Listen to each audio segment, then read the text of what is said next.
सियावरे रामचंद्र भगवान की जय हो। श्री सतगुरु जी भगवान की जय हो।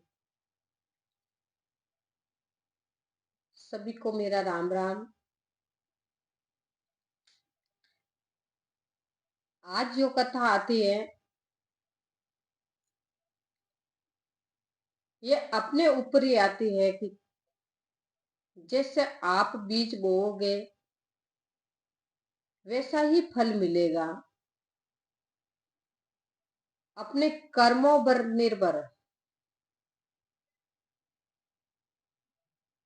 मनुष्य की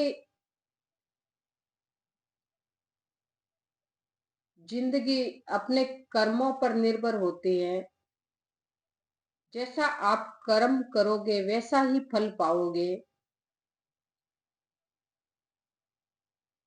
तो आज ये कथा आती है, एक महात्मा जी थे।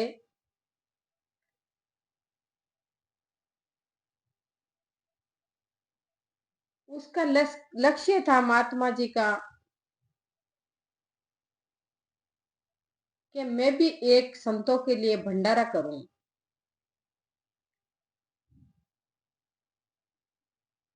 तो उन्होंने विचार किया कि चलो महाकुंभ प्रयागराज में बड़े अच्छे अच्छे संत आते हैं और बहुत सारा अखाड़ा लगता है। मैं क्यों नहीं महाप्रयाग में जाकर मैं एक बार संतों का भंडारा करूं और सभी अखाड़ा वालों को न्योता दूं और मैं भी वहां जाकर एक अन्न क्षेत्र लगाऊं और संतों की सेवा करूं। महात्मा जी के मन में एड़ा विचार आया। महात्मा जी के पास में बहुत सारी सोने की मोहरें भी थी। तो एक बड़ा सारा डंडा था और वो डंडा अंदर से थोथा था। उस डंडे में महात्मा जी ने वो अपने पास जो मोहरें थी सोने की वो सब भर दी उस डंडे में और ऊपर से उस डंडे पर ढक्कन दे दिया। अब महात्मा जी रवाने हुए, उस डंडे को ले लिया। लेकर मन में विचार करने लगे कि इसी में बहुत सारी सोने की मोहरा है और इन मोहरे को मैं जाकर खर्च करूंगा प्रयागराज में और वहां जाकर मैं संतों की सेवा करूंगा। तो चलते चलते महात्मा जी पैदल जाते थे। चलते चलते संध्या हो गई और वहां एक गांव आया। तो महात्मा जी विचार करने लगे कि आज रात्रि विश्राम में इसी गांव में ले लो। और उसी गांव में एक दो दंपति रहते थे, पति पत्नी।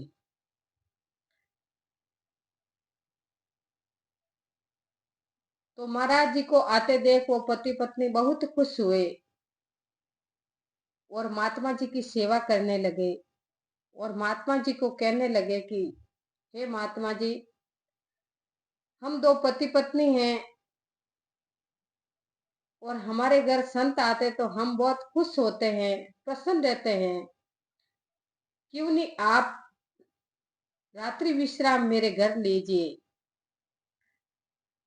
तो महात्मा जी को तो रात्रि रहना ही था।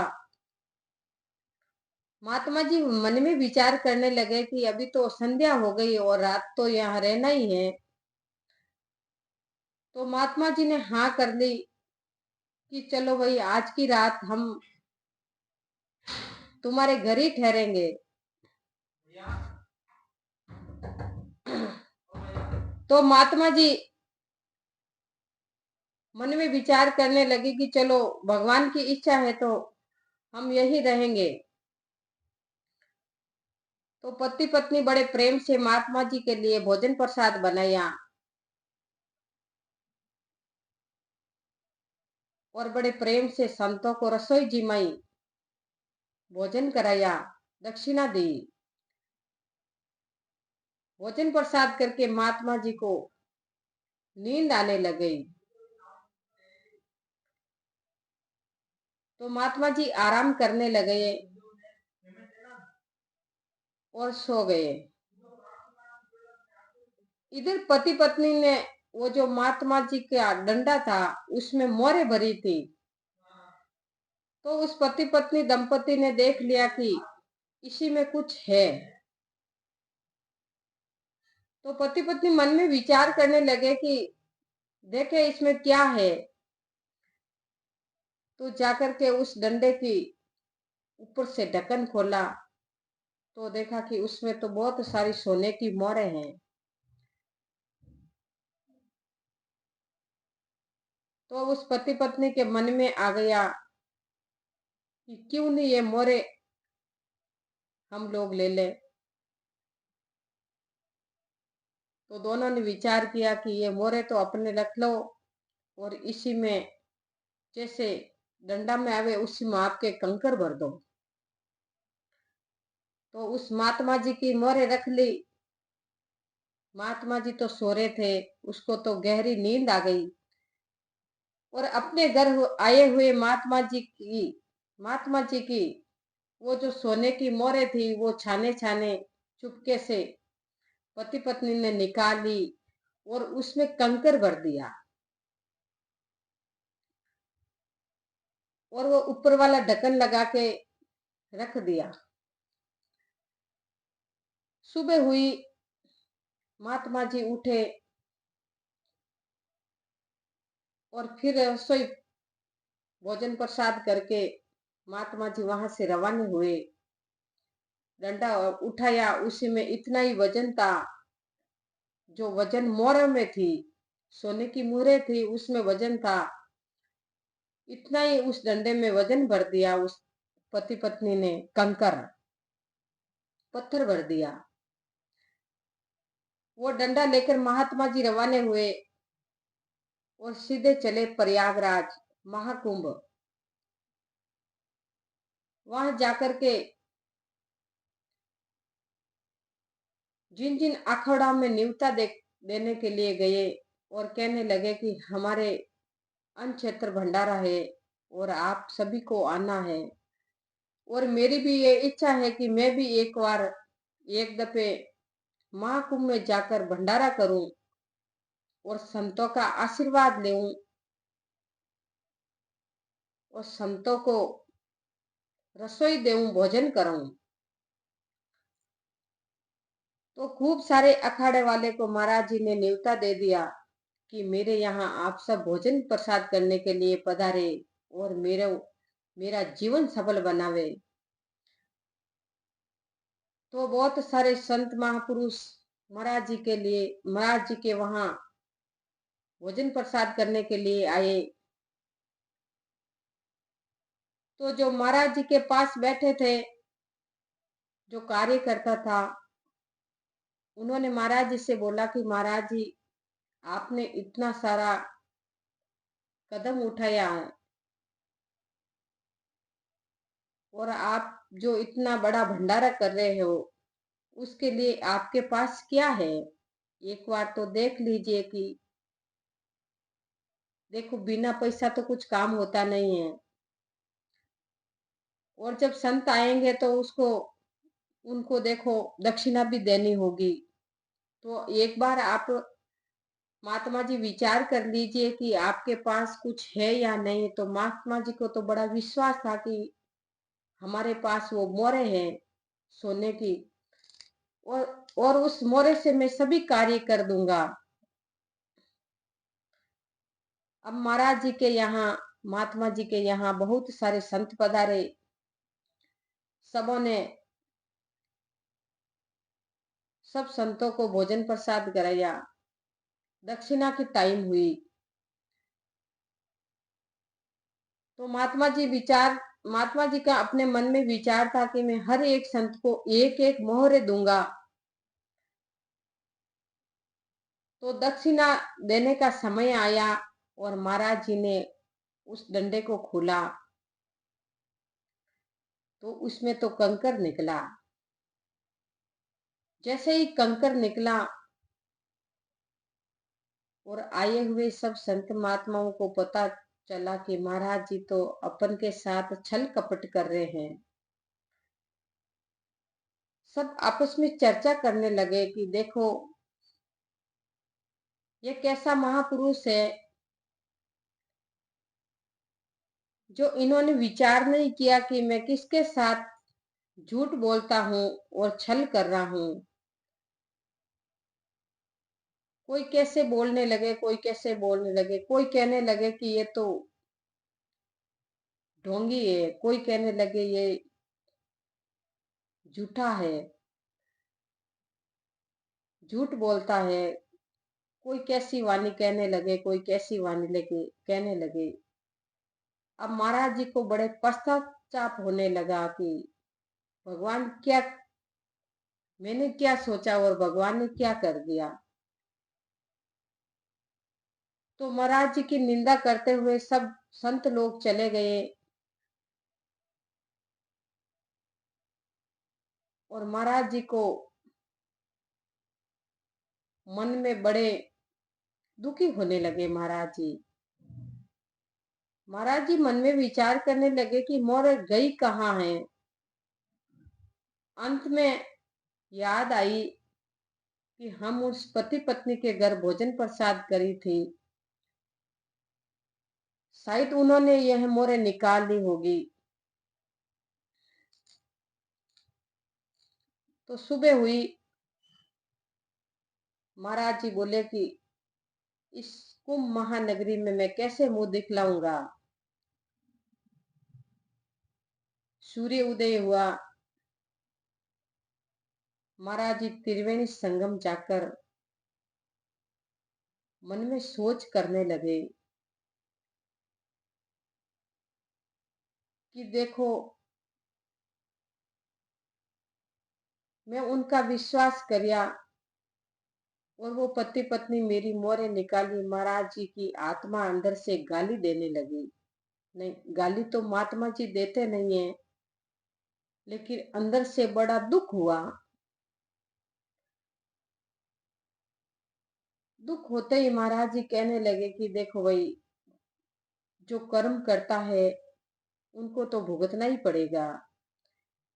ऐसे कहकर महाराज जी त्रिवेणी संगम में डूब गए और आत्महत्या कर ली और भगवान के प्यारे हो गए, बड़े दुखी होकर। इधर जिस पति पत्नी ने मोहरे रखी थी उनके तो बड़ा अच्छा व्यापार चलने लग गया उस महाराज जी की मोहरे से। और 9-10 महीने के बाद उसके एक पुत्र भी हुआ। तो वो पति पत्नी बड़े खुश होने लगे कि देखो कैसे महाराज जी आए, हम लोगों का कारोबार भी अच्छा चलता है और भगवान ने मेरे को एक पुत्र भी दे दिया। पर भगवान तो देखो जैसी करनी वैसी भरनी तो भरनी पड़ेगी। अब उस पति पत्नी के वो बच्चा हुआ, साल 2 साल 4 साल के हुए और उस बच्चे को बड़ी बीमारी लग गई। तो वो जो पति पत्नी की कमाई का पैसा आते थे धीरे धीरे उस बच्चे के इलाज के लिए लगने लग गए और बच्चे को बड़ी 2-3 तरह की भारी भारी बीमारी लग गई। और वो पति पत्नी उस बच्चे के लिए इलाज करवाते थे तो इलाज के लिए उसकी सारी संपत्ति नष्ट हो गई। अब तो उसके पास कुछ बच्चा ही नहीं है। एक दिन की बात है, वो बच्चा कहने लगे कि हे माँ और पिताजी, मेरे लिए आप एक काम कीजिए तो मैं ठीक हो जाऊंगा। तो माँ ने कहा कि बोलो बेटा क्या इच्छा है तेरी। तो वो बच्चा कहने लगा कि माँ, अभी अभी प्रयागराज महाकुंभ में संतों का मेला है और वहां जाकर आप एक भंडारा कीजिए। मेरी इच्छा है अंतिम, और मेरे लिए आप एक भंडारा करिए। तो पति पत्नी ने हाँ भर ली कि भाई भंडारा तो करेंगे, लेकिन हमारे पास पैसे नहीं है। तो बच्चा कहने लगा कि क्यों नहीं ये मकान बिक जाए मेरे लिए।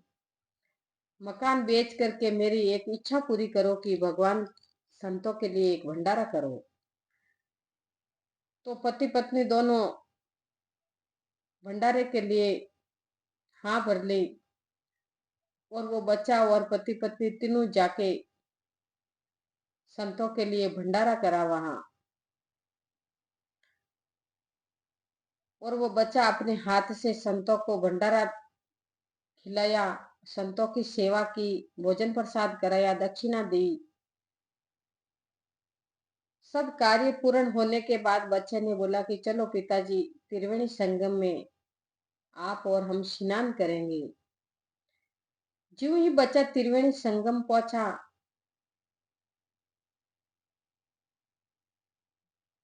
जब वो महात्मा जी उसी त्रिवेणी संगम में आत्महत्या की, उसी जगह उस बच्चे ने भी आत्महत्या कर ली और पानी में डूबकर अपनी जान दे दी। उससे पहले माता पिता से कहने लगे कि देखो भाई, मैं वही महात्मा हूँ जो तुम्हारे घर आया था और मेरे डंडे से आपने मोहरे निकाली और आप बड़े राजी हुए कि मेरा कारोबार चलेगा और मैं सुखी होऊंगा। लेकिन जैसा कर्म करोगे वैसा ही भरोगे। ऐसा कहकर वो बच्चा पानी में डूबकर मर गया। वही महात्मा जी थे बच्चे जो अपनी संपत्ति स्वयं अपने हाथों से लेके आए। वो पति पत्नी मन में बड़े दुखी हुए, उसको कोई तरीका का सुख नहीं मिला। बाद में वो बड़े पश्चाताप करने लगे, लेकिन उससे कुछ नहीं होता। जैसा आप कर्म करोगे भगवान वैसा ही फल देंगे। इसीलिए अपने कर्मों का हिसाब अपने पास रखिए। आप ऐसा कर्म कभी नहीं करना जो अपन के लिए दुख की कहानी बन जाती है। इसीलिए कर्म सोच विचार कर करना।